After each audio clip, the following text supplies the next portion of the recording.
पनवेल तालुक्यातील चिखले गावात सख्या चुलत भावाने चुलत भावाची हत्या केल्याची घटना उघडकीस आली आहे। त्या प्रकरणी आरोपी भरत पांडुरंग पाटील वय वर्ष 42 याच्या विरोधात पनवेल पोलीस ठाण्यात गुन्हा दाखल झाला आहे। आनंद धनाजी पाटील असे मृत इसमाचे नाव असून मयत आनंद धनाजी पाटील वय वर्ष 32 आणि आरोपी भरत पांडुरंग पाटील हे दोघे नात्याने सख्खे चुलत भाऊ होते। मात्र दोघांच्यात जुना वाद असल्याने 22 डिसेंबर दुपारी 2:15 वाजण्याच्या सुमारास आनंद पाटील आणि भरत पाटील यांच्यात हा वाद झाला। चिखले गावातील तलावासमोरील असणाऱ्या दूध डेअरीजवळील रस्त्यावर त्यांची बाचाबाची झाली आणि त्यांच्यात शिवीगाळ झाली।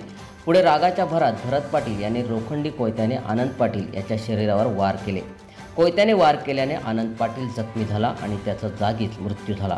यानंतर आरोपी भरत पाटील स्वतःहून पनवेल तालुका पोलीस ठाण्यात हजर झाले।